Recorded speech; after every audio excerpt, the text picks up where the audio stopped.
fourth quarter at their own 24 on 4th and 10. They run this fake punt. What the actual heck was this?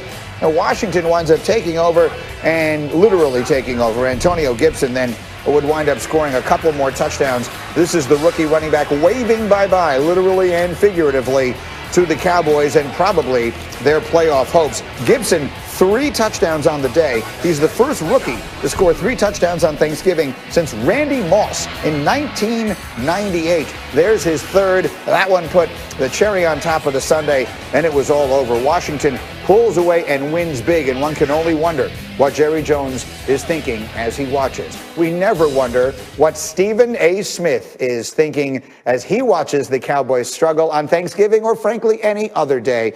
And Stephen A., first off, happy Thanksgiving to you and your family. And the most important thing, I felt I needed to have you on today for this reason. Because I said to you when you were on with me the other day, I said to you, Steve, we know what's going to happen now. The Cowboys are going to win the division. And you know what? I feel like a fool. You were right. They always find a way. How about yesterday? Well, first of all, I want to say this. I was right there with you. I certainly felt that way, and it's still quite possible that they can win the division. We all know that because we don't anticipate that the Washington football team, you know, the team that doesn't even have a name, the team that we can't even tell whether or not they're from D.C. or the Pacific Northwest because they haven't made it very clear. We understand all of those things, right? Excuse me. The bottom line is this, though. We have to focus on yesterday. Even though we may have been wrong, you feel like a fool. I feel ecstatic. I feel wonderful. I mean, did you see how they collapsed? I mean, on Thanksgiving, they stuck up the joint. I thought that their holidays were going to actually be good for Cowboy fans. Can't be good after yesterday, what transpired yesterday afternoon. This is a very, very beautiful day.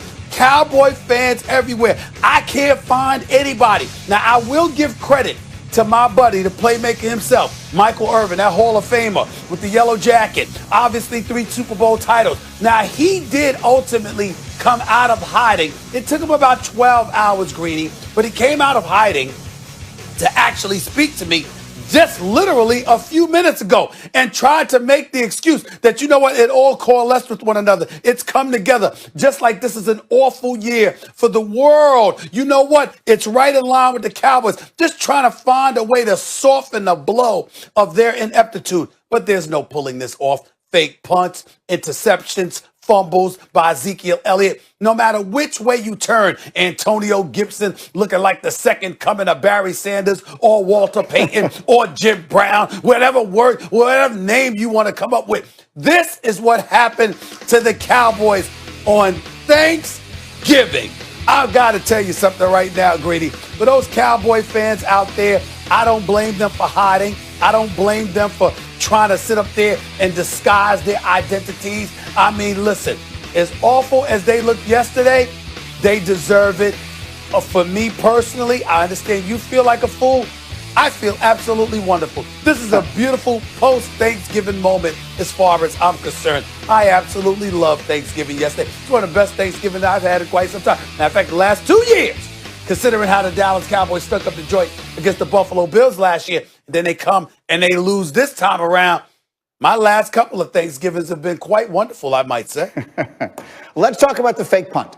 We've spent a lot of time on it here. Yeah. What did you think of the play? What does it say about the coach's confidence in his team? Just what were your thoughts on that play?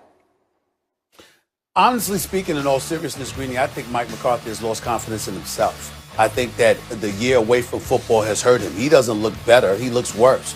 Obviously, he had Aaron Rodgers as his quarterback all of those years, but there's something to be said that when you have somebody that great, that lethal, and you still end up losing your job when you're supposed to be an offensive mind and your captain, your orchestrator is Aaron Rodgers, and you can't find a way to get it done, even though they did win the Super Bowl in 2010. The bottom line is, you know what, in the end, Aaron Rodgers thought you were a bit archaic, and for some reason, Jerry Jones and Stephen Jones decides to bring this man on board. In no way am I trying to imply that Mike McCarthy doesn't deserve to be a head coach in the National Football League, but he's clearly not the right guy for the Dallas Cowboys because things apparently have to be ideal in order for him to resemble a head coach in the National Football League, a capable head coach. That was not a good call by any stretch of the imagination, and what was most embarrassing is how he tried to explain it in the aftermath in a post-game conference when he talked about you got to believe. You can't, there's no chance of a play succeeding if you don't even try it, if you don't believe in it. I'm paraphrasing it,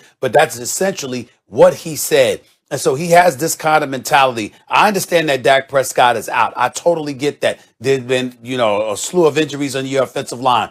All of those things are legit. But when you got Ezekiel Elliott and you got CeeDee Lamb and you got Michael Gallup and you got Amari Cooper, okay, you should be able to figure out a way not to lose to a team that has a quarterback that essentially was out for the previous 2 years, okay, and you don't have much to speak of on the offensive side of the ball, and still you get shellacked the way that they did. It's no excuse for it. It was a bad call, but ultimately it was a bad game, period.